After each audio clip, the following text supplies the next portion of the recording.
എല്ലാവർക്കും ടോപ്പ് 20 PSCയുടെ ഏറ്റവും പുതിയ ക്ലാസ്സിലേക്ക് സ്വാഗതം. ഇതൊരു പുതിയ ചാനലാണ്. നമ്മൾ ഇന്ന് ഈ ക്ലാസ്സിൽ ചർച്ച ചെയ്യുന്നത് 1857 കലാപത്തെക്കുറിച്ചാണ്. 1857 കലാപത്തിൻ്റെ കാരണങ്ങൾ എന്തായിരുന്നു, പെട്ടെന്നുള്ള കാരണം, പ്രധാന നേതാക്കൾ ആരൊക്കെ, പ്രധാന കേന്ദ്രങ്ങൾ ഏതൊക്കെയാണ്, ഫലങ്ങൾ എന്താണ്, PSCയുടെ പ്രധാനപ്പെട്ട വിവരങ്ങൾ, ഇതെല്ലാം നമുക്ക് ഈ ക്ലാസ്സിൽ പഠിക്കാം.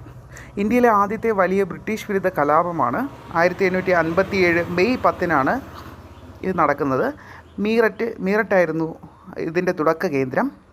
ഒന്നാം സ്വാതന്ത്ര്യ സമരം എന്ന് അറിയപ്പെടുന്നു. പ്രധാനപ്പെട്ട കാരണങ്ങളാണ് രാഷ്ട്രീയ കാരണങ്ങൾ, സാമ്പത്തിക കാരണങ്ങൾ, സാമൂഹിക കാരണങ്ങൾ, മതപരമായ കാരണങ്ങൾ, സൈനിക കാരണങ്ങൾ. അതിൽ രാഷ്ട്രീയ കാരണങ്ങൾ എടുത്താൽ ദത്താവകാശ നിരോധന നിയമം 1848 ദത്താവകാശ നിരോധന നിയമം രാജ്യങ്ങൾ ബ്രിട്ടീഷുകാർ പിടിച്ചടക്കുകയായിരുന്നു ഉണ്ടായിരുന്നത്. രാജാക്കന്മാരുടെ അധികാരം ഇല്ലാതാവുന്നു. അതോടൊപ്പം സാമ്പത്തിക കാരണങ്ങൾ പറയുമ്പോൾ കർഷകർക്ക് അമിത നികുതി ഏർപ്പെടുന്നു. നഗര നികുതി രീതികൾ, പുതിയ പദ്ധതികൾ കൊണ്ടുവരുന്നു. കരകൗശല തൊഴിലാളികളുടെ തകർച്ച, ഇന്ത്യൻ വ്യവസായങ്ങളുടെ നാശം, വിദേശ വസ്തുക്കൾക്ക് പ്രോത്സാഹനം എന്നിവ പ്രധാനപ്പെട്ട സാമ്പത്തിക കാരണങ്ങളാണ്. സൈനിക കാരണങ്ങൾ എടുക്കുമ്പോൾ ഇന്ത്യൻ സൈനികരോടുള്ള വിവേചനം, കുറഞ്ഞ ശമ്പളം, വിദേശത്ത് സേവനത്തിന് നിർബന്ധം, അതോടൊപ്പം സ്ഥാനക്കയറ്റത്തിൽ വിവേചനം, യൂറോപ്യൻ സൈനികരുമായി താരതമ്യത്തിൽ ഇന്ത്യൻ സൈനികർക്ക് അപമാനം എന്നിവ പ്രധാനപ്പെട്ട സൈനിക കാരണങ്ങൾ എടുക്കുന്നു. പെട്ടെന്നുണ്ടായ കാരണമാണ് എൻഫീൽഡ് റൈഫിൾ കാർട്രിഡ്ജ്. അതിൽ പശുവിൻ്റെയും പന്നിയുടെയും കൊഴുപ്പ് ഉപയോഗിച്ചിരിക്കുന്ന എന്ന വാർത്ത. ഇത് കടിച്ചാണ് തുറക്കേണ്ടത്. കാർട്രിഡ്ജ് കടിച്ച് തുറക്കണം. ഹിന്ദുക്കളുടെയും മുസ്ലിങ്ങളുടെയും മതഭാവനയ്ക്ക് വിരുദ്ധം. സൈനികരിൽ ഇത് വിദ്വേഷം വളർത്തി. വിപ്ലവത്തിൻ്റെ തുടക്കം 1857 മെയ് 10 85 ശിപായികൾ കാർട്രിഡ്ജ് ഉപയോഗിക്കാൻ വിസമ്മതിച്ചതിനെ തുടർന്ന് അവരെ അറസ്റ്റ് ചെയ്തു. ഇതിൽ സൈനികർ കലാപം ആരംഭിച്ചു. പ്രധാനപ്പെട്ട നേതാക്കളാണ് മംഗൾ പാണ്ഡെ, ബഹദൂർ ഷാ II, റാണി ലക്ഷ്മിബായി, നാനാ സാഹിബ്, താന്തിയ തോപ്പി, ബീഗം ഹസരത് മഹൽ, കൺവർ സിംഗ്. പ്രധാന കേന്ദ്രങ്ങളാണ് മീററ്റ്, ഡൽഹി, കാൺപൂർ, ലക്നൗ, ഝാൻസി, ഗ്വാളിയർ, ആഗ്ര, ബറേലി, ആരയുടെ മറ്റു പ്രദേശങ്ങൾ. ഇവയെല്ലാം പ്രധാനപ്പെട്ട കേന്ദ്രങ്ങളാണ്. ഏറ്റവും കൂടുതൽ ഉള്ളത് ഉത്തർപ്രദേശിലാണ്.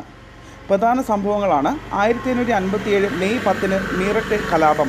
1857 മെയ് 11 ഭരണം ബ്രിട്ടീഷ് ക്രൗൺ ഏറ്റെടുത്തു.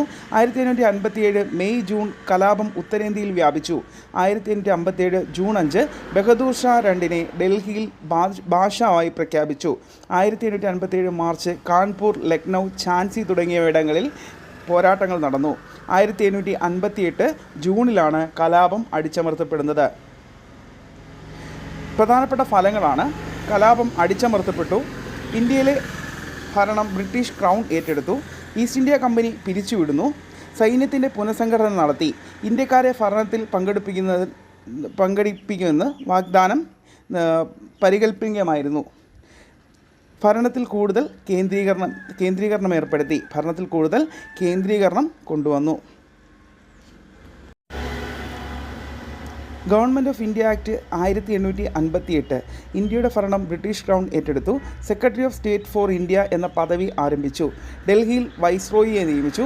ഇന്ത്യൻ കൗൺസിൽ രൂപീകരിച്ചു. പ്രധാനപ്പെട്ടൊരു റിസൾട്ടാണ്, കലാപത്തിൻ്റെ പ്രധാനപ്പെട്ട റിസൾട്ടാണ് 1858 ആക്ട്. പ്രധാന വർഷങ്ങളാണ് പേഷ്വയുടെ അധികാരം ഇല്ലാതായി 1848. 1856 അവധ് രാജ്യം പിടിച്ചെടുത്തു. 1857 മെയ് 10 മീററ്റിൽ കലാപം ആരംഭിച്ചു. 1858 കലാപം അടിച്ചമർത്തി. 1857 സംബന്ധിക്കുന്ന കലാപം കൂടുതലായി നടന്നത് ഉത്തരേന്ത്യയിലാണ്. മംഗൾ പാണ്ഡെ ബാരക്പൂർ മാർച്ച് 29 1857 കലാപത്തിന് നേതൃത്വം നൽകി. ബഹദൂർ ഷാ II ഡൽഹിയിൽ ബാദ്ഷാവായി പ്രഖ്യാപിക്കപ്പെട്ടു. റാണി ലക്ഷ്മിബായി ഝാൻസിയിലെ റാണിയാണ്. അതോടൊപ്പം താന്തിയ തോപ്പി ഒളിപ്പോരിൽ പ്രസിദ്ധനായ വ്യക്തിയാണ്. 1857 കലാപത്തിന് ഒന്നാം സ്വാതന്ത്ര്യ സമരം എന്ന് വിശേഷിപ്പിച്ചതാര്? BD സവർക്കറാണ്. 1857 ഡൽഹിയിൽ ബാദ്ഷാവായി പ്രഖ്യാപിക്കപ്പെട്ടത് ബഹദൂർ ഷാ സഫർ. 1857 കലാപത്തിൻ്റെ പെട്ടെന്നുണ്ടായ കാരണമാണ് എൻഫീൽഡ് റൈഫിൾ കാർട്രിഡ്ജിൻ്റെ ഉപയോഗമാണ് പെട്ടെന്നുണ്ടായ കാരണം. 1857 കലാപം ആരംഭിച്ചത് എവിടെയാണ്? മീററ്റിലാണ്. 1857 കലാപം ആരംഭിച്ചത്. 1557 ഡൽഹിയിൽ മാഷായി പ്രഖ്യാപിക്കപ്പെട്ടതാര്? ബഹദൂർ ഷാ രണ്ടാമൻ. ഇനി വീണ്ടും കാണുന്നവരെ എല്ലാവർക്കും നന്ദി, നമസ്കാരം. പുതിയൊരു ക്ലാസ്സിൽ വീണ്ടും നമുക്ക് കണ്ടുമുട്ടാം.